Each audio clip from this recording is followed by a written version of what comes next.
नमस्कार, स्वागत है आपका आवाज अड्डा में और मैं हूं नीरज बाजपेयी। लोकतंत्र में जनता 5 साल में एक बार राजनीति की बाजी लगाती है और राजनेता उसी बाजी पर चाल चलते और बदलते रहते हैं। 2013 में नीतीश कुमार ने जब बीजेपी के साथ 17 साल की दोस्ती तोड़ दी थी तो उसे उनकी महत्वाकांक्षा और सेकुलरिज्म की राजनीति से जोड़कर देखा गया। अब लालू यादव से 20 महीने का साथ छूटा तो बात करने के लिए भ्रष्टाचार, सिद्धांत, मौका परस्ती और नफा नुकसान की विवेचना हो रही है। लेकिन नीतीश के सामने 2013 में भी मोदी थे और 2017 में भी मोदी हैं। मोदी के सामने पूरा विपक्ष है और पूरे देश के सामने 2019 का सवाल है। तो सवाल यह भी है कि राजनीति की बाजी पर सबसे बड़ा द ग्रेट गैम्बलर कौन है। आवाज अड्डा में आज हम इसी पर चर्चा करेंगे, लेकिन एक बार देख लेते हैं ताजा बिसात पर एक नजर।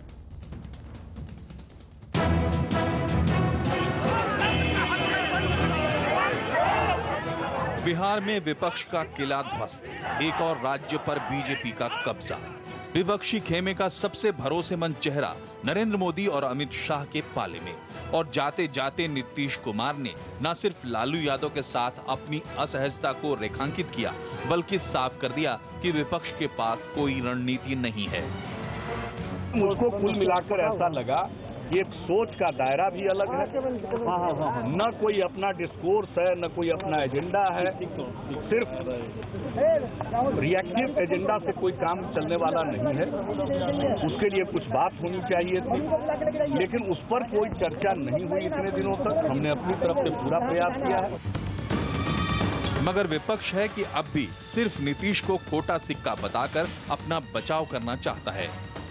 नीतीश कुमार का अब ये लास्ट है। विनाशकाली विपरीत बुद्धि।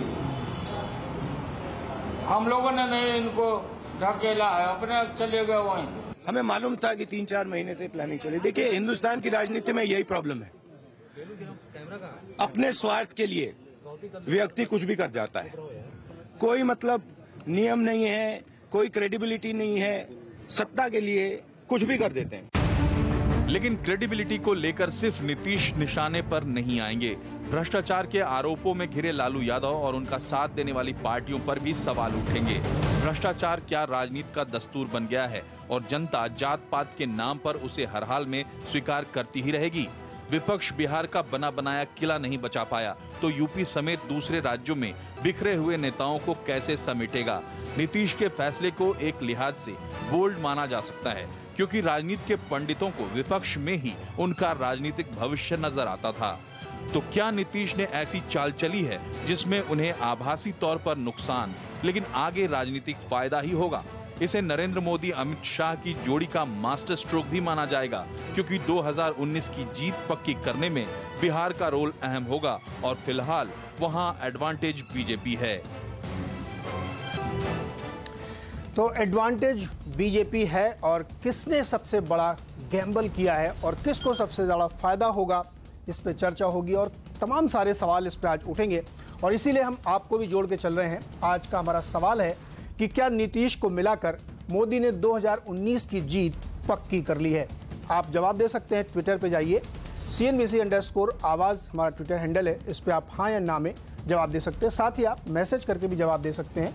मैसेज में अगर आपका जवाब हाँ है तो अड्डा स्पेस 1 लिखिए और ना है तो अड्डा स्पेस 2 लिखिए और आपको भेजना है 51818 पर। आपके जवाब हम शो के दौरान दिखाएंगे और ये भी बताएंगे कि जनता इस मुद्दे पर क्या सोचती है। और आपका परिचय करा दें, एक बहुत बढ़िया, बहुत सुविचारित पैनल हमने रखा है। इसमें भारतीय जनता पार्टी की तरफ से उनके राष्ट्रीय प्रवक्ता सैयद जफर इस्लाम हमारे साथ जुड़ेंगे और इनसे पूछेंगे कि मौका परस्ती किसके लिए है, किसने की, किसने नहीं की। साथ ही कांग्रेस के प्रवक्ता राजीव त्यागी जी हमारे साथ जुड़े हुए हैं, क्योंकि ये भी एक पार्टनर थे बिहार सरकार में। तो इनके सामने भी एक स्थिति ऐसी बनी है कि जहां इनके लिए बहुत मुश्किल हो रहा सकता है। राजीव रंजन जी जनता दल यूनाइटेड के प्रवक्ता भी हमारे साथ जुड़ेंगे और शक्ति सिंह यादव जो राष्ट्रीय जनता दल की तरफ से जुड़ेंगे और अपनी बात रखेंगे कि आखिर मौका परस्ती किसने की और पीठ पे छुरा किसने घोंपा। साथ ही 3 बहुत ही वरिष्ठ विश्लेषक और पत्रकार हमने रखे हैं, बहुत फेमस हैं, सब आप लोग जानते हैं, लेकिन परिचय करा दूं मैं। रामकृपाल सिंह जी हैं, वरिष्ठ पत्रकार हैं, संपादक रह चुके हैं। विनोद शर्मा जी हैं, बहुत ही वरिष्ठ पत्रकार हैं और बहुत गहरी नज़र रखते हैं इस तरीके की राजनीति में। और मनीषा प्रियम जी राजनीतिक विश्लेषक के साथ साथ सामाजिक ताने बाने को और ख़ास तौर पे बिहार के जो जातीय समीकरण हैं उन पे उनकी न सिर्फ गहरी पकड़ है, उन्होंने इसका ज़मीनी अध्ययन भी किया। आप सब लोगों का बहुत बहुत स्वागत है। और चर्चा की शुरुआत मैं करूं, लेकिन इससे पहले आपको बता दूं, जैसा कि हमेशा नियम है हमारा, कि शुरुआत में हम आपको 1.5 मिनट का समय देते हैं जिसमें आप अपना एक प्रीएम्बल सेट करें, अपने विचार रखें और दूसरे उसको सुने और उसके बाद अपने पॉइंट्स आप मेक कर सकते हैं। जब डिबेट एक बार सबके विचार जान लेंगे, हम ओपन करेंगे, तब आप एक दूसरे के सवालों का जवाब दे सकते हैं। लेकिन सिर्फ अनुरोध इतना है कि बात सुन के जवाब दें तो बेहतर रहेगा। तो शुरुआत में सैयद जफर इस्लाम से करूँगा। सैयद जफर इस्लाम, कल जो 6-7 घंटे का घटनाक्रम हुआ और आज सुबह एक नई सरकार आ गई, नई कलेवर में नीतीश कुमार आपके साथ जुड़ गए, घर वापसी कही जा रही है। कुछ महीनों पहले, कह लें 20 महीने बहुत बड़ा वक्त नहीं होता है, या उससे थोड़ा और पीछे चले जाएं, 2013 में जब ये टूटा था आपके साथ, तो नीतीश कुमार ने ऐसा कुछ भी नहीं था जो आपको न कहा हो, सांप्रदायिक शक्तियां हैं, हम उनके साथ नहीं जा सकते, देश के लिए अच्छा नहीं है, तो ऐसी शक्तियों से तोड़ लिया उन्होंने नाता। लेकिन अब अचानक से उनका मन बदला और आपका भी मन बदला, आपने उनको स्वीकार न किया, सिर्फ घर वापसी कराई और उनकी सरकार भी बनवाई और बिना शर्त समर्थन की सरकार चलवा रहे हैं। ऐसा क्या बदल गया नीतीश कुमार में जो आपने उनको बिल्कुल लपक लिया, जिसको कहते हैं? नीरज जी, देखिए मैं विस्तार से बोलूंगा, चूंकि समय है हमको बोलने का। मैं सबसे पहले तो ये बताऊंगा कि देखिए जो महागठबंधन बना था, महागठबंधन के पीछे एक ही कारण था, मुख्य कारण, कि एक सत्ता की लालच में सारी पार्टियां साथ में आई थी और उनको सत्ता की भूख थी। लेकिन उस पूरे प्रक्रिया में उन लोगों ने कमिटमेंट दिया था बिहार की जनता से कि वो बिहार में एक अच्छी सरकार देंगे जहां पर करप्शन फ्री गवर्नमेंट होगी और साथ साथ वो विकास भी करेंगे। लेकिन पिछले 20 महीने में ऐसा कुछ भी नहीं हुआ, बल्कि करप्शन और बढ़ गया। वहां पैरेलल गवर्नमेंट हो गई लालू यादव की, और इससे साफ साफ जाहिर होने लगा कि वहां पर एक मुख्यमंत्री है और एक जिसको एक कन्विक्टेड आदमी है, लेकिन फिर भी पावर सेंटर बन के वहां पर करप्शन कर रहा है। उस पूरे परिवार में देखिए कितना करप्शन हुआ। लालू यादव खुद कन्विक्टेड है, उनके बेटे बच्चे सभी न किसी करप्शन में फंसे हुए हैं। ऐसे में माननीय नीतीश कुमार जी के पास सिर्फ 2 ही विकल्प था, या तो वो अपने जो स्टेटेड ऑब्जेक्टिव रहा है शुरू से उनका कि 0 टॉलरेंस ऑन करप्शन, उस पॉलिसी को अडॉप्ट करते हुए वो रिजाइन कर दे, अपने कॉन्शियस से कॉम्प्रोमाइज ना करते हुए, अपने प्रिंसिपल से कॉम्प्रोमाइज ना करते हुए, या फिर अपनी अंतरात्मा से वो कॉम्प्रोमाइज करके वो साथ रहते। उन्होंने इस बात की कोशिश की जरूर, जैसा कि कांग्रेस के प्रवक्ता और भी जनता दलियों के प्रवक्ता ने कहा कि उन्होंने कोशिश की अपने गठबंधन साथियों के साथ, लेकिन क्योंकि ऐसी छवि उनकी कि लालू यादव की और कांग्रेस की कि वो सिर्फ और सिर्फ एक ही चीज चाहते हैं, वो करप्शन। ऐसे में उनके पास जो विकल्प उन्होंने किया, और जब उन्होंने रिजाइन खाली इतने लास्ट कांग्रेस जब उन्होंने रिजाइन किया तो इवॉल्विंग सिचुएशन था, और उसमें भारतीय जनता पार्टी ने जब एक पहले कमेटी बनाई और कमेटी बनाने के बाद जब देखा कि नहीं, बिहार की जनता के लिए जो बिहार की जनता की एक एक्सपेक्टेशन है उसको डिलीवर करना चाहिए, ऐसे में हमारा साथ, जो कि एक ऐसी पार्टी जो कि गठबंधन को छोड़ के करप्शन पे लड़ाई करने के लिए आई है, तो हमारा साथ देती है। बिल्कुल, आपने मतलब सब कुछ भूल के इस मौके को कैश इन किया और ये उस पे ये आपने एक मुहावरा है, छोड़ो कल की बातें, कल की बात पुरानी। वाह, ये राजनीति का ये बड़ा शानदार तकाजा है, होगी जबानी। तो हमारे लिए तो वहाँ की जनता इम्पोर्टेंट है, बिहार की जनता, और हमें जनता के लिए, लेकिन हमारे साथ जनता के हित में। जफर, दोबारा आऊंगा आपके पास, अभी आप बिल्कुल अपने निश्चिंत रहें। राजीव रंजन जी हैं जनता दल के यूनाइटेड की तरफ से।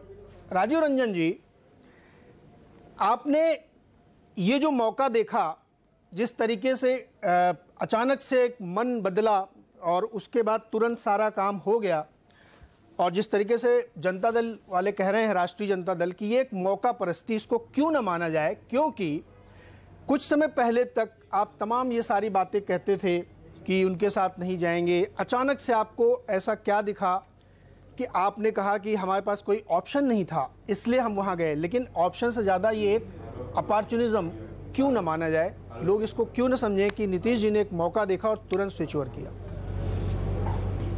देखिए, लोकतंत्र में जनता सर्वोपरि है। जनता के लिए नीतीश कुमार जी ने अगर कोई संकल्प लिया था कि बिहार में विकास का जो एक रोडमैप उन्होंने तैयार किया उस पर आगे की राह को भी प्रशस्त किया जाए, और भ्रष्टाचार के सवाल पर जो उनका एक अपना खुद का बनाया हुआ जो उनका एक मानदंड था, जो उनका ट्रैक रिकॉर्ड था, जो उन्होंने फैसले लिए थे, उसके आधार पर उनकी ये उम्मीद थी कि महागठबंधन के अंदर दूसरे घटक दल भी उनकी इस भावना का सम्मान करेंगे और बिहार को एक निष्पक्ष, पारदर्शी, भ्रष्टाचार मुक्त प्रशासन हम दे पाएंगे और विकास की राह पर बिहार को आगे ले जा सकेंगे। और मैं एक बात कहना चाहूँगा, पहले मैं जफर इकबाल साहब से थोड़ी असहमति व्यक्त करते एक बात कहूँगा, बिहार में भ्रष्टाचार को पनपने की गुंजाइश नहीं थी। बिहार में जो हमारा विकास का जो रोडमैप है उस पर बिहार आगे बढ़ रहा था, लगातार डबल डिजिट में हमने बढ़त दर्ज की, और देश के बाकी राज्यों के हालात क्या रहे हों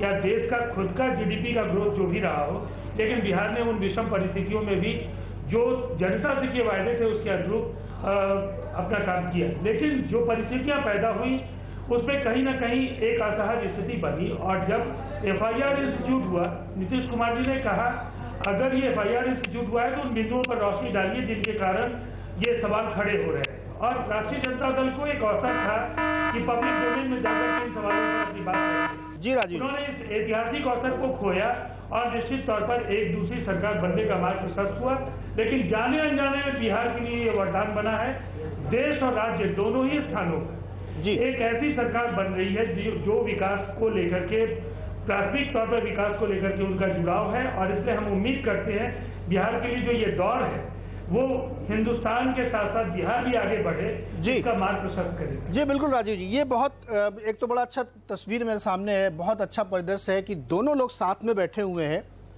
जनता दल यूनाइटेड और राष्ट्रीय जनता दल के दोनों प्रवक्ता अगल बगल बैठे हैं। ये भी एक बहुत बेहतरीन नज़ारा है, ऐसा ही सौहार्द बना रहना चाहिए। शक्ति सिंह यादव जी आपके पास आते हैं।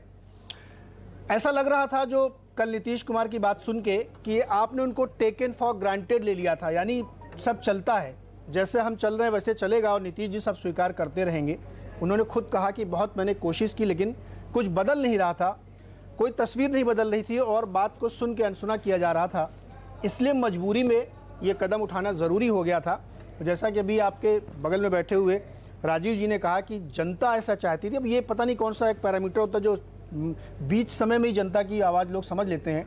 आप बताइए कि ऐसी क्यों परिस्थितियाँ आपने पैदा करी कि नीतीश को आपको छोड़ना पड़ा? देखिए, हमने नहीं छोड़ा, महागठबंधन को तथाकथित नरेंद्र मोदी जी के वेव के खिलाफ जनादेश मिला था। उसकी भ्रूण हत्या करने का आरोप मुख्यमंत्री नीतीश जी पर जाता है। इसके कई कारण हैं। हमने कहा, शुरू से कहा कि ये स्क्रिप्टेड मैटर है, कंस्पिरेसी है, पॉलिटिकल वेंडेटा है। इसी के तहत ये सारे स्क्रिप्ट लिखे गए पिछले 4 महीना से। मैं एक बात पूरी जिम्मेदारी के साथ कहता हूं, मुख्यमंत्री जी ने से जब उप मुख्यमंत्री की बात हुई, इस्तीफे की पेशकश की, तो उन्होंने कहा कि मीडिया के कहने पर आप इस्तीफा मत दीजिए, मीडिया को बोलते रहने दीजिए, ये सब बात बोलने की जरूरत नहीं है, आप इस्तीफा मत दीजिए। आपसे कौन इस्तीफा मांगा है? आप सिर्फ बोल दीजिए कि हम इस्तीफा नहीं देंगे। इन बातों को हम दोहराते रहे और उसके बाद जो परिणति सामने आया वो मुझे लगा कल के घटना ने, कल के जो दृश्य उभरे इस्तीफा के बाद, जितनी जल्दबाजी में भारतीय जनता पार्टी के विधायकों को एक अन्य मार्ग बुलाए गए, ये पूरे स्क्रिप्टेड मैटर परिलक्षित होता है। हमने गवर्नर से टाइम मांगा, चूंकि आपने इस्तीफा दे दिया था, हम सिंगल लार्जेस्ट पार्टी थे, हमें बुलाना चाहिए था। गवर्नर साहब ने नाटक करके चले गए, वो IGIMS में भर्ती होने का नाटक कर दिया, और जब मैंने टाइम मांगा तो 11 बजे का दिया और 10 बजे शपथ ग्रहण का मुकर्रर तिथि कर दी। तो आज का दिन काला दिन के रूप में इतिहास के पन्नों में दर्ज होगा। अपॉर्चुनिस्ट के जहां तक अपॉर्चुनिज्म की बात आपने की है, तो एक बात आप जान लीजिए कि नीतीश कुमार जी ने इसी सदन के अंदर में, जिस सदन का मैं सदस्य हूं, उसी सदन में उन्होंने कहा था कि मैं मिट्टी में मिल जाऊंगा, लेकिन मैं भारतीय जनता पार्टी से समझौता नहीं करूंगा और संघ मुक्त भारत को हम बनाने में खून पसीना लगा दूंगा। आज कौन सी जल्दबाजी? मुझे लगता है कि कोई न कोई कमजोरी नस्ल को नरेंद्र मोदी और अमित शाह जी ने इनको दबाया उसके बाद वे व्याकुलता के कारण छोड़ के 4 चले महीना गए। पहले, आप पूरी बात सुन लीजिए। नहीं, दोबारा आऊंगा आपके पास। मंत्री एक विभाग के मंत्री को कहते हैं कि मैं इस विभाग का मंत्री बनने जा रहा हूं, पथ निर्माण विभाग का। ये कहने के लिए तेजस्वी प्रसाद यादव जी 20 महीना के अंदर में 100% परफॉर्मेंस जो उनके प्रेस रिलीज आए हैं। शक्ति सिंह जी, दोबारा आता हूं आपके पास। शुरुआत में सिर्फ इतना ही काफी है, अभी आपने अपनी बात रखी, आपने चर्चा की तो पूरी बात सुन। नहीं, दोबारा आऊंगा आपके पास। एक बार जरा सबकी बात सुन लें, उसके बाद दोबारा आपके पास आते हैं। मैं राजीव रंजन के बाद अब जाना चाहूंगा वो पंचायती राज हो, चाहे राजीव त्यागी जी के पास, चाहे वो PhD हो, ये सब उनके पास है। शक्ति सिंह जी, आता हूं, दोबारा आता हूं। बिल्कुल, ये सारे मुद्दे हम उठाएंगे। राजीव त्यागी जी, आपके सर्वोच्च नेता राहुल गांधी जी ने आज कहा कि उनको पता था ये 3-4 महीने पहले से कि ऐसी खिचड़ी पक रही है, ऐसा कुछ होने वाला है। तो महागठबंधन को बचाने के लिए राहुल गांधी जी ने कोई कदम क्यों नहीं उठाया? अगर उठाया है तो क्या? देखिए, निश्चित रूप से हम लोगों ने प्रयास किए थे। सोनिया जी की बात भी हुई थी, नीतीश जी से बात हुई, लालू जी से बात हुई, उधर मिलकर के गए नीतीश जी राहुल जी से। तो निश्चित रूप से बात यही हुई थी कि भाई गठबंधन बरकरार रहना चाहिए, और नीतीश जी ने कहा भी था गठबंधन बरकरार है, कोई इसको तोड़ नहीं सकता है। लेकिन उसके बाद भी एक शेर पढ़ देता हूं, आस्तीन के सांप बहुत जहीन होते हैं, बात तो करते हैं पर दिल से माफ नहीं करते। तो अब ये तय कर लीजिए आस्तीन का सांप कौन है, किसने किसको डसा है। लेकिन इतना जरूर कहना चाहूंगा कि बीजेपी के एक नेता सुशील कुमार मोदी, उन्होंने जून 2013 में कहा था कि नीतीश कुमार को तुरंत अपने पद से हट जाना चाहिए, क्योंकि ये बहुमत गठबंधन को मिला, सिर्फ जदयू को नहीं। जब जदयू और बीजेपी का गठबंधन था तब के ट्वीट की बात कर रहा हूं। तो निश्चित रूप से वो गठबंधन बीजेपी और जदयू को मिला था, लेकिन नीतीश कुमार जी टूट करके फिर हमारे साथ आने का काम हुआ। उसके 2014 में नीतीश कुमार जी ने कहा कि मिट्टी में मिल जाऊंगा पर भाजपा को नहीं से बात नहीं करूंगा। लेकिन नारा दूसरा कहना चाहते थे, वो कुर्सी को गले लगाऊंगा और भाजपा को गले लगाऊंगा। तो निश्चित रूप से कुर्सी को गला लगाने के लिए उन्होंने एक कार्य किया होगा। जो नीतीश कुमार जी बिहार के डीएनए से खिलवाड़ करने का काम कर रहे हैं। डीएनए मैंने इसलिए कहा कि डीएनए ने यह जवाब दिया था कि वो गठबंधन को फैसला दिया था कि सरकार 5 साल रन करेगा, गठबंधन को सरकार चलानी थी। गठबंधन से बाद नीतीश कुमार जी हुए हैं, जो नीतीश कुमार जी को सोचना हो कि वो किस तरह की सियासत कर रहे हैं। गठबंधन जो हुआ था वो बिहार के विकास के लिए, बिहार में सामाजिक समरसता के लिए, सामाजिक एकता के लिए, धार्मिक एकता के लिए हुआ था। लेकिन बिहार में जिस तरह से गठबंधन से खिलवाड़ किया गया है पंडित जी, उससे मुझे साफ परिलक्षित होता है कि सत्ता के लिए हम कुछ भी करेगा, सत्ता के लिए हम कुछ भी करेगा, ये नीतीश कुमार जी का नारा है। दोबारा आते हैं। आपने एक शेर पढ़ा है, दूसरे चुप हो गया। आपने एक शेर पढ़ा है, तो मैं एक शेर का जवाब शेर से दे दूं कि कुछ तो मजबूरियां रही होंगी, लोग यूं ही बेवफा नहीं होते। तो वो आप क्यों है, या आप बताएंगे हमें। लेकिन चलिए अपने मैं जवाब दे सकता हूं, मैं जवाब दे दूं। दोबारा आऊंगा तो दोबारा आऊंगा तो जवाब दीजिएगा। विनोद शर्मा जी के पास चलूंगा मैं, एक राउंड में पहले सबसे बात कर लूं, उसके बाद सबके पास आऊंगा, फिर डिबेट ओपन करेंगे, आप सब जवाब दीजिएगा। विनोद शर्मा जी, आपने तो ऐसे बहुत सारे उतार चढ़ाव देखे होंगे अपने पूरे लंबे करियर में, ये ऐसी बहुत सारी घटनाएं होंगी। अगर इस पर आपको संपादकीय लिखना हो तो आप कैसे लिखेंगे, मुझे ये बताएं। देखिए, बात यह है कि हम लोग ये नेतागण बड़ी बड़ी बातें करते हैं कि हमने इस काम जनता के लिए किया, जनता के लिए वो किया, राष्ट्रहित में ये किया, राष्ट्रहित में वो किया। हमारी देश की जो राजनीति है वो इवेंचुअली पावर पॉलिटिक्स है, और दुनिया में ज़्यादातर ऐसा ही है, ये पावर पॉलिटिक्स होती है।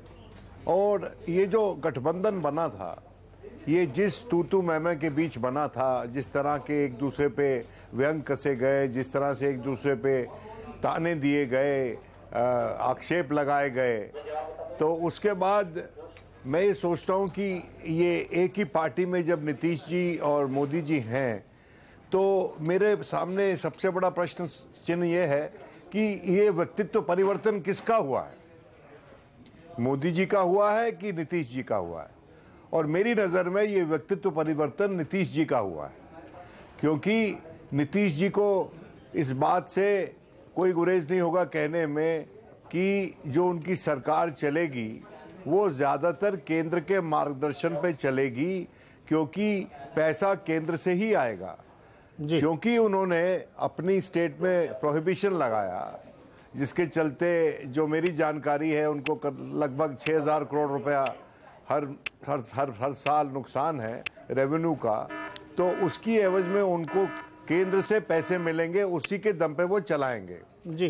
तो ये कहना कि ये जो सरकार उन्होंने अपने हाथों में ली है और वो भ्रष्टाचार से लड़ने के लिए ली है, मैं समझता हूँ कि वो भ्रष्टाचार सिर्फ एक छोटा सा स्लोगन है, क्योंकि भ्रष्टाचार से कोई भी पॉलिटिकल पार्टी ईमानदारी से नहीं लड़ रही है।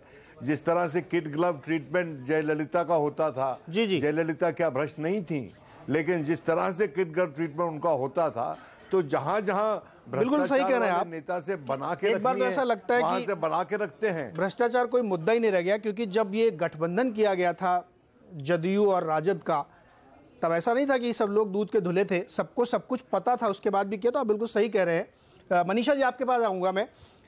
नीतीश कुमार जी ने जब अपना इस्तीफा दिया, उसके बाद बाहर निकल के पत्रकारों से बहुत लंबी बातचीत करी, बहुत सारी चीजें कही, तो उनकी एक लाइन जो क्रक्स मुझे लगी कि मेरे लिए कोई ऑप्शन नहीं छोड़े गए थे, कोई डिस्कोर्स नहीं रखा गया था।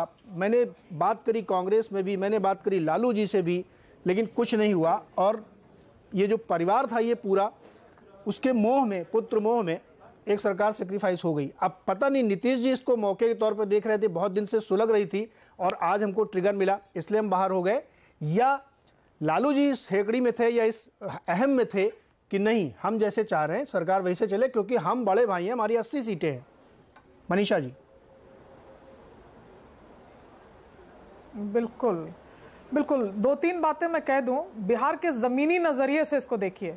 जहां तक नीतीश कुमार का सवाल है, उन्होंने हर दरवाजा खटखटाया। यहां तक कि मैं केरल के दौरे पर थी, मैंने देखा उस वक्त नीतीश कुमार जी केरल के मुख्यमंत्री से मिल रहे थे और प्रोहिबिशन पर वहां बातचीत वो करने के लिए वो वहां थे। केरल के मुख्यमंत्री कोई भाजपाई मुख्यमंत्री तो नहीं है, और ऐसा माना जा रहा था उस वक्त कि प्रेसिडेंशियल चुनाव में वो महागठबंधन की पहल कर सकते हैं, इसलिए शायद वो नीतिगत बातें केरल जा करके भी कांग्रेस के मुख्यमंत्रियों से या वामपंथी मुख्यमंत्रियों से कर रहे हैं। तो ये सारी बातें तो मैंने खुद अपने आंखों से देखी, जो नीतिगत बातें थी। और कहीं ना कहीं ये बताऊं मैं आपको कि बिहार का जो जमीनी नजरिया, उसको समझने की कोशिश कीजिए।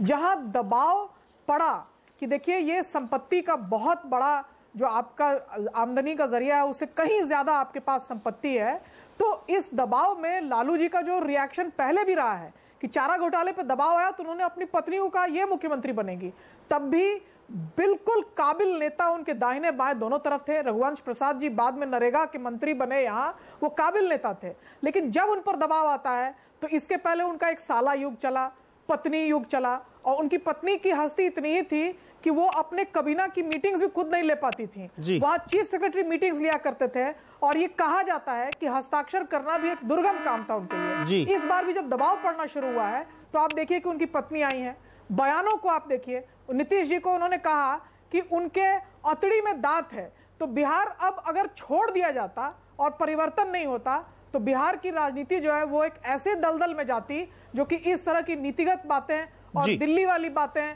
और आइडिया ऑफ इंडिया और कॉन्स्टिट्यूशनलिज्म जो मैं बखूबी कर सकती हूं, इसमें फिट नहीं होता। तो ये मौका परस्त बात है, किंतु नीतिगत परिवर्तन भी है और इसको बिहारी नजरिए से देखा जाना चाहिए। जी बिल्कुल। रामकृपाल जी, नीतीश की राजनीति नैतिकता की है या सत्ता की है?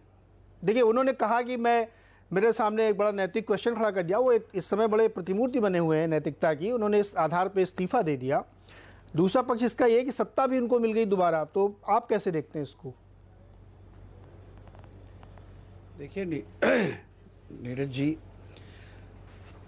राजनीति में सिद्धांत और रणनीति साथ साथ चलते हैं, उनका एक रेशियो होता है, बस उसमें यह होता है कि diplomacy should not supersede the ideology. हमेशा एक बात होती है, लेकिन कोई ये कहिए कि सिर्फ सिद्धांत लेके चलना हो, दुनियादारी नहीं है, दोनों साथ चलते हैं। मैं एक बात बड़ी विनम्रता से पूछना चाहता हूं, नीतीश ने जब एनडीए ज्वाइन किया था उसके बाद से 2002 एक ऐसा मौका आया जब एक फैसले की घड़ी थी, तब नीतीश ने एक फैसला किया।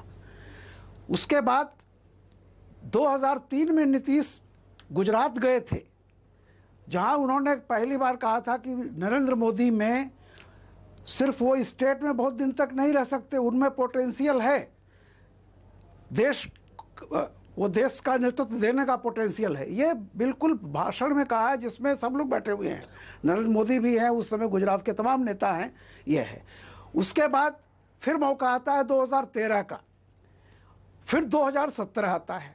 एक फैसला मैं ये समझता हूं कि अगर उनके सारे फैसले सही थे उस समय के, क्या सिर्फ 2013 का ही उनका एक फैसला सही था और 2017 का फैसला गलत है? 2003 का फैसला गलत था, उसके पहले के फैसले सारे गलत थे जी। आज कोई ऐसी पहली बार नहीं हो रहा जब वो एनडीए के पक्ष में हैं, खड़े हैं। तो मैं ये कहता हूं कि जब आप किसी की बात को देखिए तो पूरी उसके इन टोटलिटी में जाइए, उस पर्सनालिटी में जाइए। और नीतीश के सामने बात सही है आज की तारीख में कि सबकी, देखिए, सबका यूएसपी अलग होता है। लालू जी का यूएसपी अलग है, उनका एक आधार है, वो जाती है। नीतीश का यूएसपी सिर्फ उनकी ईमानदारी, उनका चेहरा है। जी रामकृपाल जी, जब सवाल इस बात का है कि आपका यूएसपी कुछ होगा, मेरा यूएसपी ये है, जब उनको लगा कि यही चला जाएगा तो बचेगा क्या? बिल्कुल, सत्ता जो है, नीतीश के पास पहचान के अलावा वो जोड़ तोड़ नहीं है उनके सत्ता पास। की जो माया है, बड़ी अपरंपार है, को खो करके राजनीति महिमा को समझ पाना बड़ा मुश्किल है। ऐसी घटनाओं से कभी कभी सत्ता की जो ये निराली अदा समझ में आती है। डिबेट ओपन है, अब सब लोग से हम चर्चा करेंगे, लेकिन निवेदन ये सिर्फ है कि छोटे जवाब रखेंगे तो ज्यादा बात कर पाएंगे, सबसे कर पाएंगे। शक्ति सिंह यादव जी, आप कहना चाह रहे थे कुछ, बड़ा डिस्कोर्स लेते हैं अब आपकी भूमिका, मैं सिर्फ एक आप ही के पास आ रहा हूं, आपकी भूमिका जो है अब एक विपक्ष में जिस तरीके की रहेगी, उसको कितना क्रिएटिव बना पाएंगे आप, कितना बड़ा कर पाएंगे, या कि आप बिल्कुल अलग थलग पड़ जाएंगे? और राष्ट्रीय स्तर पर जो कोशिश हो रही थी उसमें तो आपकी भूमिका बहुत नीचे चली जाएगी। अभी मैं सुन रहा था भारतीय जनता पार्टी के एक महिला सदस्य का वक्तव्य सुन रहा था। नहीं, वो राजनीतिक विश्लेषक हैं। पूछना चाहता हूं, नहीं अब पता नहीं, तो आवाज से लगा कि वही हैं। आप मेरी बात सुन लीजिए जी। हमने सिर्फ इतना ही कहा कि 2015 जब आपको भारतीय जनता पार्टी से आपने नाता तोड़ा था तो लालू जी पे कोई आरोप था या नहीं था? 2015 में जब आप हमारे साथ गठबंधन किए तो लालू जी पे आरोप थे या नहीं थे? आज के परिस्थिति में 20 महीने में जो तेजस्वी जी ने जो कार्यक्रम किए, 100% अचीवमेंट उनका डिपार्टमेंट बिहार के अंदर में नंबर बनाया जी, और उन्हें 4000 किलोमीटर सड़कों का निर्माण ही नहीं किया, उन्नयन किया। तो उनके ऊपर कोई एक आरोप भ्रष्टाचार का आप बता दें, नंबर 1। नंबर 2, जब आप ये सारी बातें हैं तो 4 महीना से स्क्रिप्ट जब लिखी जा रही थी तो आप 2 मिनट के अंदर में फैसला बदल करके ये सारे चीजें आप जो किए हैं जल्दबाजी में, तो यह स्पष्ट होता है कि यह स्क्रिप्टेड है, ये 4 महीना से चल रहा है। जी राजीव रंजन जी बगल में बैठे जवाब ले लेते हैं। आपको तो मालूम था 2015 में जब आप जुड़े थे तो आपको मालूम था कि लालू जी के ऊपर इतने आरोप हैं, कोर्ट से उनको कन्विक्ट किया गया था, ये सब कुछ आपको पता था, फिर आपने क्यों किया था? बगल में बैठे आपके बोल रहे हैं वो। देखिए, ये आज जब ये बिछोह का जो मौसम है ना, इसमें ये सारी बातें बार बार आएंगी। और मैं जानता हूँ कई पैनल बहस में इस सवाल का जवाब हम लोगों ने दिया है। जब ये गठजोड़ बना था तो निश्चित तौर पर लालू जी केवल चार्जशीटेड नहीं थे, सजायाफ्ता थे, और सजायाफ्ता होने के कारण वो चुनाव नहीं लड़ने वाले थे। और नहीं, अगर महागठबंधन को कोई मैंडेट मिलेगा तो उस मैंडेट के आधार पर बनी हुई सरकार में उनकी कोई भूमिका होगी। ये सारी बातें बिल्कुल तय थी। उस महागठबंधन में शामिल कांग्रेस भी थी, जिनके नेता पर ऑर्डिनेंस को फाड़ने का आरोप था। और हमारा ये कहना है कि जिस तरह की स्थितियां बनी उसमें कई विरोधाभासी विचारों के राजनेता एक साथ आए और उस समय की जो चुनौतियां थी उसके आधार पर यह तय हुआ कि बिहार की जनता को एक पारदर्शी भ्रष्टाचार मुक्त सरकार देना है, विकास को लेकर के जो हमारी जिम्मेवारी है उसका निर्वहन करना है। और हमारा ये मानना है कि लालू प्रसाद जी की छवि एक सामाजिक न्याय के बड़े नेता की रही है, उन पर आरोप थे और ये बिल्कुल तय था कि हम उनके साथ चुनाव लड़ने जा रहे हैं। इस पर बहस उस दौर में भी नहीं हुआ जब हम साथ लड़ने गए। एक नई बहस शुरू अगर हो रही है तो उसका जवाब यही है कि लालू प्रसाद जी सत्ता की हिस्सेदारी के लायक नहीं थे, उन पर उनको अयोग्य ठहराया गया था कानून के फैसले के बाद। और अब एक बात मैं बताना चाहता हूँ, 12 वर्षों में कोई एक उदाहरण बताइए जब भ्रष्टाचार से उन्होंने समझौता किया, चाहे वो महागठबंधन के साथ रहे हों या इसके पहले भारतीय जनता पार्टी के साथ रहे। जब भी इस तरह के आरोप लगे उन्होंने कार्रवाई नहीं। देखिए ये राजीव रंजन जी, ये बात इसलिए थोड़ा मुझे नहीं जच रही है क्योंकि देखिए ये कहना बड़ा आसान होता है कि हमारे ऊपर कोई आरोप नहीं, लेकिन आपने जिसके साथ सहयोग किया, जिसके साथ साझा बनाया, एक क्वेश्चन संबंधित है और सामयिक है, इसलिए मैं इंटरप्ट चाहूंगा इसमें। आप बताइएगा नीरज जी, सबसे पहली बात है कि विचारधारा अगर कभी कवच बन जाए भ्रष्टाचार के खिलाफ, तो मैं समझता हूँ विचारधारा से महत्वपूर्ण जनता का कल्याण है। और मैं उसी मुद्दे पे आ रहा हूँ, जनता कल्याण पे। आपके एक और सहयोगी को मैं जोड़ लेता हूँ, राजीव त्यागी को जोड़ लेता हूँ। राजीव त्यागी जी, के उन पर आरोप नहीं लगे हैं, देखिए विकास को लेकर के जो उनका संकल्प है वो जग जाहिर है। और नहीं, मैं एक मिनट राजीव त्यागी के पास जाऊँ। राजीव त्यागी जी, जो भूमिका आप लोगों की थी, आपका जो पटल था वो बहुत बड़ा था और आपकी जिम्मेदारी थी कि आप इस गठबंधन को बचाते, बड़ी पिक्चर को देखते हुए, देशव्यापी पिक्चर को देखते हुए। और आपके नेता खुद कह रहे थे कि 4 महीने से मुझे मालूम था। इस घटना के बाद क्या ये कहना सही है जो तमाम लोग कह रहे हैं कि कांग्रेस अब हाशिए पर चली जाएगी? विनोद शर्मा जी, मैं आप देखिए, हाशिए पे कौन जाएगा कौन नहीं जाएगा तो 2019 बताएगा। 2019 अभी काफी दूर है, लेकिन इतना बात जरूर कहना चाहूंगा नीरज जी, बहुत स्पष्ट कहना चाहूंगा। नीतीश जी ने जिस तरह से गठबंधन तोड़ा है, निश्चित रूप से बिहार की जनता उनसे जवाब मांगेगी। बिहार की जनता इसलिए जवाब मांगेगी कि गठबंधन के पक्ष में बिहार की जनता ने फैसला किया था। पहली बात, भारतीय जनता पार्टी जब से गठबंधन टूटा था नीतीश जी का उनसे, तो ये कहा करती थी कि इशरत जहां को उन्होंने बिहार की बेटी बताया। अब क्या इशरत जहां बिहार की बेटी रहेगी या नहीं रहेगी, भारतीय जनता पार्टी उनसे सवाल पूछ ले, और सवाल पूछकर जवाब मिलना चाहिए, क्योंकि इशरत जहां को लेकर के नीतीश कुमार जी के ऊपर बहुत हमला भारतीय जनता पार्टी ने कहा तक किया था।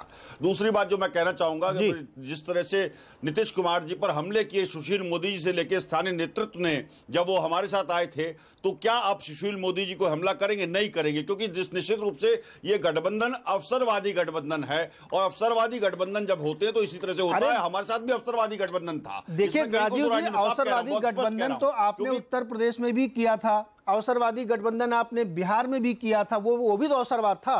तो जिसको मौका मिल रहा है वो अवसरवाद कर रहा है, उसमें कोई मैं तो स्पष्ट कह रहा हूं, मैं कोई बड़ी बात नहीं है, मैं स्पष्ट कह रहा हूं इस बात को।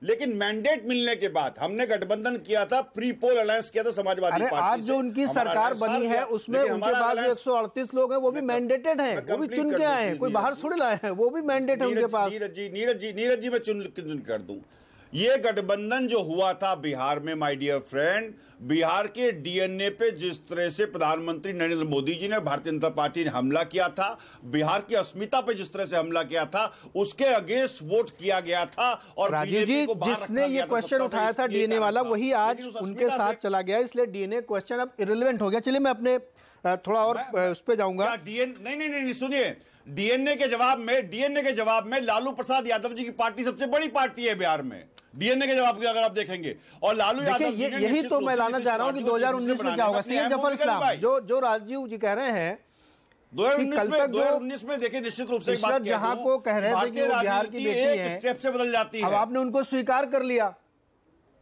तो ये सारे डिस्कोर्स क्या सेटल्ड हैं? भाजपा की बेटी है अब वो। सैयद जफर इस्लाम जी, आवाज फिर एक बार पूछ रहे हैं क्या? सवाल कीजिए भाई, आवाज ठीक से नहीं आ रही है। जफर साहब, मैंने आपसे ये पूछा है कि जो तमाम इश्यूज नीतीश के साथ थे, अब उनको इश्यूज के साथ आपने स्वीकार कर लिया, तो वो सेटल्ड है कि अभी उसमें कुछ दिक्कत हो सकती है आपको, या आपने उनको अंगीकार कर लिया तो उनकी बुराइयां भी साथ में स्वीकार है?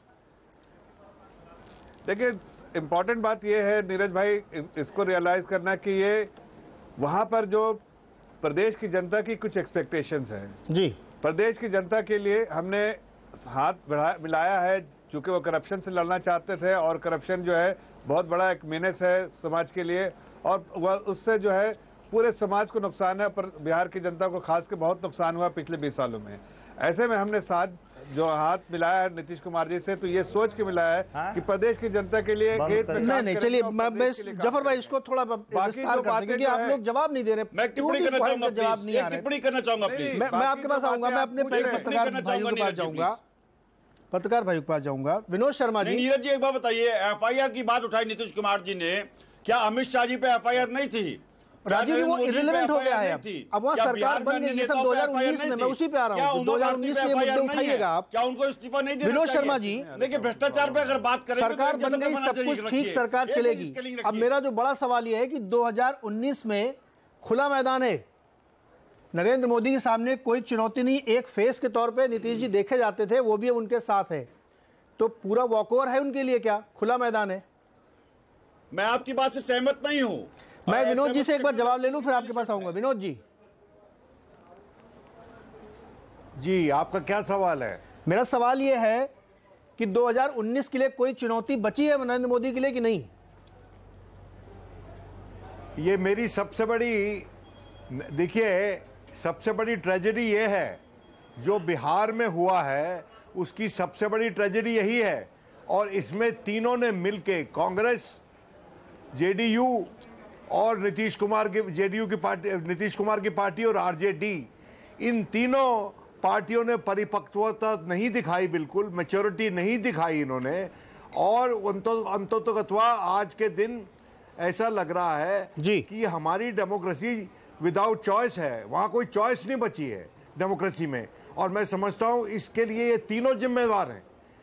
नीतीश कुमार भी उतने ही जिम्मेवार हैं, क्योंकि उन्होंने रिजाइन कर देते, दबाव डालते, बीजेपी की तरफ जाने की क्या जरूरत थी? उनका कद इतना ऊंचा हो जाता और वो एक चॉइस बन के उभरते लोगों के सामने कि भाई अगर 2019 में सरकार बदलनी है तो वो एक चॉइस रहते।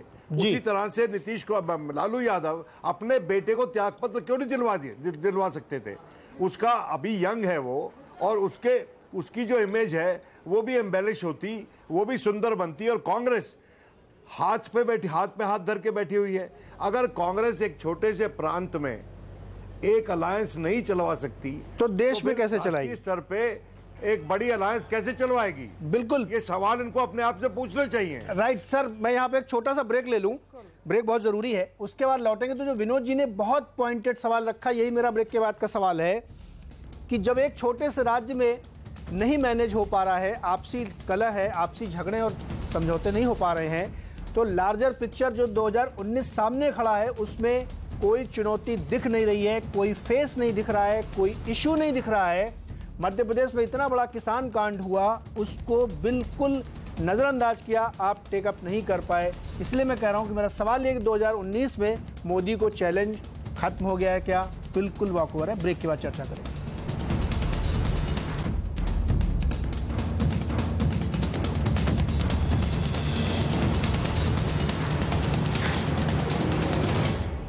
स्वागत है आपका फिर से आवाज अड्डा में। और आज हम चर्चा कर रहे हैं कि जो बिहार में घटनाक्रम हुआ उसमें बड़ा गैम्बलर कौन है, किसने रिस्क लिया, नीतीश जी ने लिया या किसी और ने लिया? हमने सवाल ये पूछ रहे हैं कि नीतीश को मिलाकर मोदी ने 2019 की जीत पक्की कर ली है। इस पर आप अपना जवाब दे सकते हैं। @आवाज पे जाइए, ट्विटर पे जवाब दीजिए, साथ ही SMS करिए @1 लिखिए अगर आपका जवाब हाँ है, और @2 लिखिए आपका जवाब अगर ना है, और भेज दीजिए 51818 पर। आपके जवाब हम शो के अंत के अंदर जरूर दिखाएंगे कि क्या आपकी राय है। चर्चा को आगे बढ़ाते, जैसा कि हमने कहा था कि 2019 फ्यूचरिस्टिक बातें करेंगे, पीछे छोड़ दीजिए, सरकार बन गई, अब गेम आगे बढ़ गया है। मनीषा जी आपके पास आता हूं इस समय कि क्या मुद्दे होंगे, क्या कोई तस्वीर दिखती है आपको? व्यक्ति के तौर पे कोई सामने आ सकता है, मुद्दा कोई सामने लोग टेकअप कर पाएंगे, या ये महागठबंधन टाइप की जो चीज बनाने की बात हो रही वो बन भी पाएगी कि नहीं? क्योंकि बहुत मतभेद हैं और कोई दिख नहीं रहा। अभी राष्ट्रपति चुनाव में ही देखा किस तरीके से क्रॉस वोटिंग हुई है। देखिए, एक ही मुद्दा है, और विनोद शर्मा जी ने जो बात कही वो एक अच्छा विस्तार था। उसके एक सूक्ष्म कड़ी को मैं लेती हूं। क्या ये बात हुई कि जिस राहुल गांधी ने लालू प्रसाद यादव के मामले पर प्रेस क्लब जाके, और मैंने प्रेज किया था पब्लिकली उस मेजर को, उन्होंने फाड़ा। एंटी करप्शन मुद्दे को क्यों कांग्रेस आगे बढ़ के नहीं ले पा रही है, इसको क्यों वो जाने देती है? तो कहीं ना कहीं अगर इस पर सिटिंग डक बनना चाहती है कांग्रेस, तो यही वो मुद्दा रहेगा। और अगर वो चाहेंगे कि इसमें सेक्युलरिज्म और मंडल कमंडल किया जाए, तो मंडल की राजनीति क्षीण होती चली गई है। ये बहुत लोगों में नीतीश कुमार ही आपको दिखला रहे हैं कि कभी औरतें बनती हैं वोट बैंक, सब विकास के मामले पे बनती हैं, महादलित बनता है, पचफोड़ना राजनीति कही गई, ईबीसीज की राजनीति कही गई। पूर्वी उत्तर प्रदेश में मैंने स्वयं देखा कि राजभर, गोड़, मल्हार, निषाद सब भाजपा की तरफ विकासवादी राजनीति के लिए झुके। तो कहीं ना कहीं इस राजनीति की नब्ज अगर कांग्रेस या मंडल की तरफ ध्रुवीकरित जो पार्टियां हैं वो अगर इसको एकीकृत नहीं करेंगी, तो 2019 का दौर भी उनको सिट आउट करना पड़ेगा। और ये दौर भी निकल जाएगा। राजनीति में जो सबसे महत्वपूर्ण और अहम बात है वो पॉलिटिकल अपॉर्चुनिटी है, और पॉलिटिकल अपॉर्चुनिटी को जाने देना एक राजनीतिक दल का काम नहीं है। इसलिए सचेत होने की आवश्यकता है, और कहीं ना कहीं जब तक एजेंडा बेस्ड पॉलिटिक्स की तरफ शिफ्ट नहीं होगा तब तक बिल्कुल। रामकृपाल जी के पास चलते हैं। या इलेक्टोरल पॉलिटिक्स में भी उनके लिए मोदी जी ने अपने आप को ऐसा प्रेजेंट कर लिया है कि वो सबसे बड़े नेता हर तबके के हैं, वो पिछड़ों के बहुत बड़े नेता हैं, और वो माइनॉरिटीज़ को भी अपने आप को कहते हैं कि मैं सबसे बड़ा आपका सबके साथ सबका विकास कर रहा हूँ। आप दलितों में जाइए वहाँ भी बड़े नेता के तौर पे वो सामने अपने आप को रखते हैं, और उन्होंने अपनी जो छवि बनाई है ना वो गरीबों की मसीहा के तौर पे बनाई है। क्या ऐसे में जो छोटे छोटे ये इश्यूज़ हैं इनको लार्जर देन लाइफ बना पाएगा विपक्ष, या सिर्फ बातें करेंगे? नीरज जी, जो आपका सवाल है इसका जवाब विपक्ष के मोदी के धुर विरोधी दो नेताओं ने, जो कद्दावर नेता हैं सुदूर उत्तर से सुदूर दक्षिण तक। उत्तर प्रदेश के रिजल्ट के बाद उमर अब्दुल्ला ने पहला ट्वीट किया था कि वो 2019 भूल जाइए। चिदम्बरम ने कहा था कि 2019 भूल जाइए। तब नीतीश लालू के साथ थे। शरद पवार ने जिस कहा था कि हमारे पास एक राष्ट्रीय विकल्प है नीतीश के रूप में, जब उनके साथ थे, जब ये सब नहीं हुआ था, तब चिदम्बरम और उमर अब्दुल्ला ने जो बातें कही थी वहां से आज तक मैं समझता हूं कि जो घटनाक्रम हो रहे हैं वो तो उमर अब्दुल्ला और चिदम्बरम की बात की पुष्टि ही कर रहे हैं, उसमें तो और भी ऐड ही हो रहा है। तो मेरा ये कहना है कि वो तो स्वतः जवाब दिया गया है। जब नीतीश एक विकल्प अपोजिशन की तरफ से था, एक ऐसा चेहरा जिसके शरद पवार ने नाम लिया, कांग्रेस ने उस पर कोई रिएक्शन नहीं दिया। और देखिए अभी जो मनीषा जी ने एक बात कही है, मुझे वो दिन भी है, मैंने टीवी पर देखा था जब राहुल जी ऑर्डिनेंस फाड़ रहे थे। मैं समझता हूं उस समय अगर ऑर्डिनेंस फाड़ने के इतना गुस्सा करने के कारण थे, तो आज कौन से आज जो राहुल जी खड़े होकर के कह रहे थे, जिन कारणों के लिए आज जिन कारणों को राहुल जी डिफेंड कर रहे हैं, उस समय तो सिर्फ एक आदमी को बचाने की संभावित चीजों का विरोध किया था राहुल जी ने, उसको फाड़ दिया था। आज पूरे परिवार पर जब सारी चीजें सामने आ गई हैं, आज वही राहुल जी उसको डिफेंड कर रहे हैं। तो आप सोचिए कांग्रेस ने कहां से कहां तक की यात्रा की है। और मैं खुद कह रहा हूं कि उन्हीं के पार्टी के और धुर विरोधी मोदी जी के दो वरिष्ठ नेताओं की ट्वीट बिल्कुल जो थी वो अस्वाभाविक नहीं थी, बेवजह नहीं थी। 2 मिनट बाद आऊंगा, आपकी बात है उसमें मैं शक्ति राय ले लूं। शक्ति सिंह यादव जी, जो तस्वीर आप जवाब देना है आप इन्होंने कांग्रेस की बात की, रामकृपाल मैं आपके पास आऊंगा, एक मिनट टाइम दीजिए, कांग्रेस में ही आऊंगा, सबसे बड़े पार्टनर तो आप ही हैं। शक्ति सिंह जी, जो बात अब निकल के आ रही है कि आपके एक बहुत महत्वपूर्ण एलआई आपके हाथ से निकल गए, चले गए वो, और जो कांग्रेस हैं वो आपके वहां पे बहुत छोटे प्लेयर हैं, देश भर में हालांकि है, लेकिन अब जो बात चल रही है कि आप एक डिस्कोर्स ले पाएंगे, आप सहानुभूति बटोर पाएंगे कि आप विक्टिम हो गए, ये कुछ प्लान ऑफ एक्शन आपके दिमाग में अभी से बन रहा है, या अब आप भी हासिल राजनीति में चले जाएंगे, क्योंकि डिस्कोर्स बनाना बड़ा कठिन काम है? वाजपेयी जी, लालू जी भाई मोह के शिकार हुए, इसमें कहीं को दो राय नहीं। इस बात को मैं स्वीकारता हूं कि लालू जी भाई मोह के शिकार हुए हैं। अभी हमारे साथी ने कहा पुत्र नहीं, भाई मोह के शिकार हुए, जिन्होंने विधानसभा अध्यक्ष से लेकर सब कुछ न्यौछावर कर दिया, कोई इंटरफेयर नहीं। हमारे उनके जाने न जाने से, ठीक है उन्होंने ही कहा था कि हम मिट्टी में मिल जाएंगे, भाजपा में नहीं जाएंगे, संघ मुक्त भारत बनाएंगे। हम तो उसके तहत हमारा जो विचारधारा है, धर्मनिरपेक्षता, इस देश की एकता और अखंडता, चौमुखी विकास, उसके लिए हम कई कुर्बानियां देते रहे और देते रहेंगे। किसी के आने से बिहार के राजनीति पर बहुत बड़ा असर अब पड़ने वाला नहीं है। बिहार में पूरी तरह से, एक तरह से समझिए कि निराशा का दिन आज है। आज पूरे बिहार के लोग मर्माहत हैं कि नरेंद्र मोदी के खिलाफ ये जनादेश मिला था, तथा कथित बेवे के खिलाफ। और यहाँ पर एक बात मैं कहना चाहूंगा कि यहाँ पर एक बात तौर पर मान लीजिए कि फेस की बात बहुत लोग करते हैं। 90 में किसका फेस था, 95, 2000 में किसका? शक्ति सिंह जी देखिए, 2000 में किसका? आप भाई मोह कह रहे सही है, लेकिन पुत्र मोह भी है। दो अपने पुत्रों को उन्होंने सरकार में बैठवा लिया था। एक उप मुख्यमंत्री थे, एक मंत्री थे। राजीव रंजन के साथ मैं जाऊंगा, लेकिन पहले मैं एक बार राजीव त्यागी जी से, चूंकि आपका रोल ज्यादा बड़ा है और आप निभा नहीं पा रहे हैं, जवाब देना चाहता हूँ। मैं आऊंगा आपके पास। सैयद जफर इस्लाम आपके पास आ रहा हूँ। पहले राजीव त्यागी जी बताइए, आपके ऊपर बहुत सारे सवाल मनीषा जी ने भी उठाए, विनोद जी ने भी उठाए, और तमाम लोग ये कह रहे हैं कि कांग्रेस रोल प्ले नहीं कर पा रही। आवाज सही कराइए। राजीव त्यागी जी। रामकृपाल जी ने एक बात कही, हाँ, रामकृपाल जी ने एक बात कही कि राहुल गांधी जी ने ऑर्डिनेंस फाड़ा। ऑर्डिनेंस फाड़ने के बाद निश्चित रूप से लालू जी की सदस्यता गई, इसमें कहीं कोई संशय नहीं है। और कांग्रेस पार्टी निश्चित रूप से भ्रष्टाचार के विरुद्ध अपनी लड़ाई में संकल्पित है, क्योंकि हम ही ने एफआईआर कराई लोगों पे जिन्होंने भ्रष्टाचार किया। भ्रष्टाचार दोगला रूप नहीं रख सकता है। क्या व्यापम में भ्रष्टाचार नहीं है? क्या जीएसपी में भ्रष्टाचार नहीं है? क्या ललित गेट में भ्रष्टाचार नहीं है? क्या मोदी जी की कैबिनेट में भ्रष्टाचार से लेकर के अन्य एफआईआर वाले मंत्री नहीं है?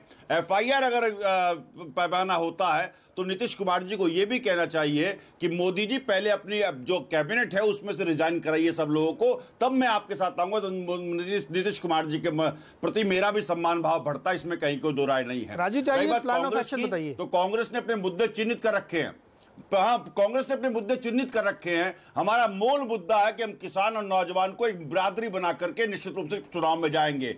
आज 42% आत्महत्याओं में वृद्धि हो चुकी है, नौजवान बेरोजगार घूम रहा है, एक्सपोर्ट घटते जा रहे हैं, इंडेक्स ऑफ इंडस्ट्रियल प्रोडक्शन घट गया है, और जिस तरह से सरकार इकोनॉमी से खिलवाड़ कर रही है, मैं बताना चाहूंगा कि पिछले 30 साल में क्रेडिट ग्रोथ खत्म हो चुकी है, इंडस्ट्री ग्रोथ खात्मे की तरफ है। तो ऐसे समय में जब देश जिस जीएसटी को हम 18% रखना चाहते थे, उस जीएसटी को भारतीय जनता पार्टी ने 28% कर दिया। व्यापारियों की कमर तोड़ने का काम किया है। जफर इस्लाम, चुनौती स्वीकार है आपको, जाएंगे और हम कहना चाहेंगे कांग्रेस की चुनौती स्वीकार है आपको। सैयद जफर इस्लाम वो कह रहे हैं कि किसान नौजवान के लिए आपने कुछ नहीं किया, पाकिस्तान का मुंह 19 में ये मुद्दा बनेगा।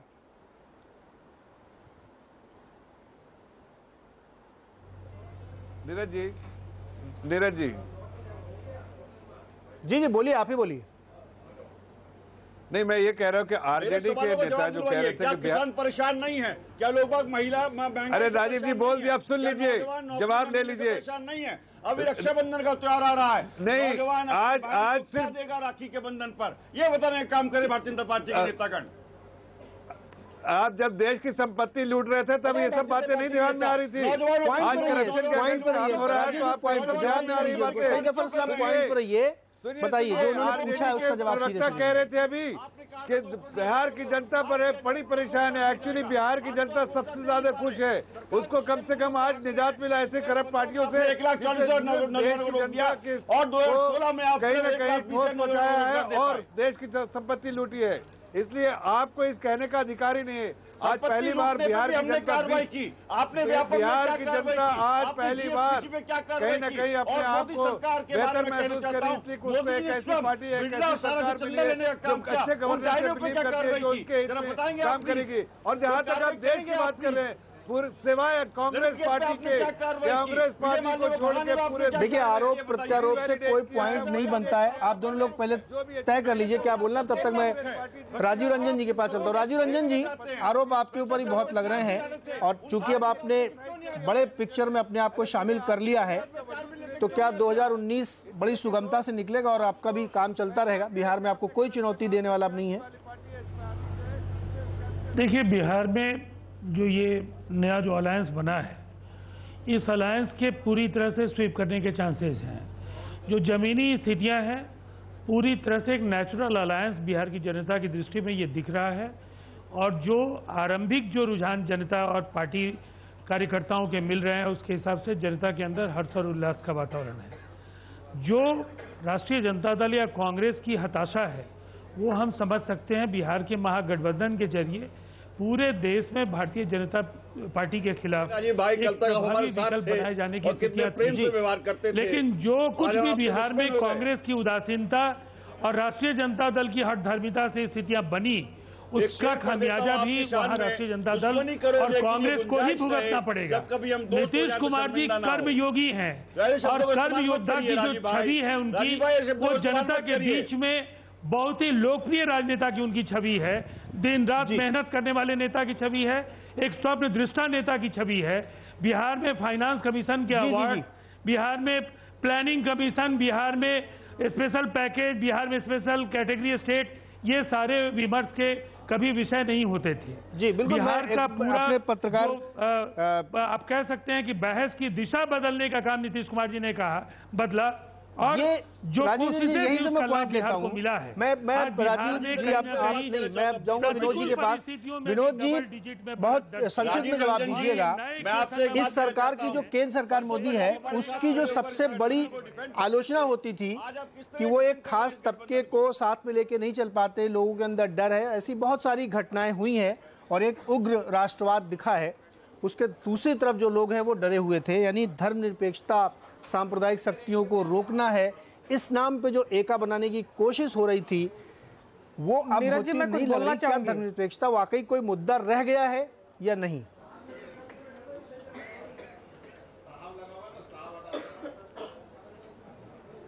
विनोद जी। हाँ देखिए, मेरी सबसे बड़ी कंप्लेंट जो है, सबसे बड़ा गुस्सा नीतीश जी को कई वर्षों से जानता हूं मैं, और लंबी बातचीत उनके साथ मेरी कई बार हुई इस मसले पे। मुझे याद है कि जब उनकी समता पार्टी भाजपा के साथ गई थी तो उन्होंने मुझे व्यक्तिगत तौर पे ये कहा था कि ये हमारे सर्वाइवल का सवाल था, पॉलिटिकल सर्वाइवल के सवाल था। अगर सर्वाइव नहीं करेंगे तो राजनीति कैसे करेंगे? आज के दिन मुझे लगता है कि उनके सामने जो उन्होंने किया वो पॉलिटिकल सर्वाइवल का सवाल नहीं था, उनके सामने एक बड़ा सवाल था जी। वो सवाल ये था कि इस देश को एक ऑल्टरनेटिव दें, एक चॉइस दें। उनका जो व्यक्तित्व उन्होंने हाल ही के महीनों में बनाया वो उन्होंने माननीय नरेंद्र मोदी जी के कॉन्ट्रास्ट में, अनुपात में बनाया। और आज के दिन जब वो उनके पाले में चले गए हैं तो वो दूसरी या तीसरी श्रेणी के चीफ मिनिस्टर हो गए हैं और उनका पूरा वो डिपेंडेंस जो है नरेंद्र मोदी के ऊपर रहेगा। बिल्कुल। और जो उन्होंने ईमानदारी की राजनीति की बात की है, ईमानदारी की राजनीति अच्छी चीज है, लेकिन इस देश को दिशा देने वाली राजनीति भी तो चाहिए। वो दिशा देने वाली राजनीति का क्या हुआ नीतीश जी? ये सवाल है मेरा उनसे। बिल्कुल ये सवाल है। मनीषा प्रेम जी, आपके पास आऊंगा मैं, बहुत संक्षेप में जवाब दीजिएगा। इसको थोड़ा राजनीतिक से अलग हटके सामाजिक संदर्भ में समझाइए कि जो अब तक ये छत्रप करते रहे हैं, वो चाहे यूपी के लोग रहे हो, बिहार में रहे हो, बंगाल में या और जगहों पे प्राइवेट लिमिटेड कंपनी की तरह चलाया और सामाजिक विकास को समझ नहीं पाए। इसीलिए मेरा सवाल विनोद जी से भी था कि जो ये धर्मनिरपेक्षता का मुद्दा, ये जो जाति का मुद्दा, ये कोई इश्यूज अभी रह गए क्या इस जमाने में? कोई इनको सुनने वाला भी है इस मुद्दे पे? सामाजिक संदर्भ में जवाब दीजिए। देखिए ये सब मुद्दे बिहार में बहुत गर्मजोशी के साथ सुने जाते हैं और बहस किए जाते हैं। सबसे गरीब क्षेत्र जो इस देश का है वो सबसे ज्यादा बहस करता है, लेकिन बिहार की अपनी समस्याओं की जब बात की जाती है तो कहा जाता है कि नहीं अभी सेक्युलरिज्म का पॉलिटिक्स आप कीजिए। वहां लालू जी के साले लोग हैं जो स्वयं जितने डॉक्टर थे, इंजीनियर थे, उनका मारा जाना, लूट मार किया जाना, हत्याएं की गई, किसी का संज्ञान नहीं लिया गया। जंगल राज जो आप टर्म यहां सुनते थे वो वास्तव में क्या था? वास्तव में यही था कि 8 बजे रात को आप पटना की सड़कों पे भी नहीं चल सकते थे। उस सारे राज्य में 15 साल में पिछले एक आमूल परिवर्तन आया है। विकासवादी नारे की तरफ एक नीचे के तबके से एक धड़ा उभरा है जिसको पचफोरना समाज कहा जाता है। ये कर्पूरी की ईबीसी कम्युनिटी है और कहीं ना कहीं नीतीश जिनकी अपनी जाति की संख्या बहुत नहीं है, ये धड़ा जो है उनका समर्थन करता है। अगर देश के क्या कहूं विश्व के सबसे गरीब अपनी आस्था विकासवाद में डालना चाहते हैं, उनकी बात को सुनिए, उनकी बात पर आस्था और विश्वास रखिए, अपनी समझदारी के टोपे उनको पहनाने का काम नहीं करें। नीतीश को कहीं ना कहीं कॉन्फिडेंस है, इस कॉन्फिडेंस से उन्होंने ये राजनीतिक दाव खेला है। हमने जो सवाल पूछा था और ये राजनीतिक दाव इस दौर को भी गरीबों के नाम पे हमने सवाल ये पूछा था कि क्या 2019 में नरेंद्र मोदी के सामने कोई चैलेंज है, कोई है कि नहीं है, और उन्होंने अपनी जीत पक्की कर ली है। तो 78% लोग ये मानते हैं कि 2019 में मौजूदा मोदी सरकार की जीत सुनिश्चित है। केवल 22% लोग इसके पक्ष में नहीं हैं। देखिए, राजनीति परसेप्शन का खेल है और उस परसेप्शन में इस समय जो पोल भी मेरा कह रहा है कि लीड कर रहे हैं वो। इस परसेप्शन को तोड़ने के लिए विपक्ष को एक डिस्कोर्स खड़ा करना पड़ेगा और उसके पीछे एक चेहरा भी लगाना पड़ेगा, तब शायद तस्वीर ये बदल पाए, वरना 2019 जैसा कि पोल दिखा रहा है क्लीन स्वीप हो सकता है। आप सब लोगों का जुड़ने के लिए बहुत बहुत शुक्रिया, अपने विचार रखने के लिए शुक्रिया। लेकिन आप कहीं मत जाइए, देखते रहिए CNBC आवाज़।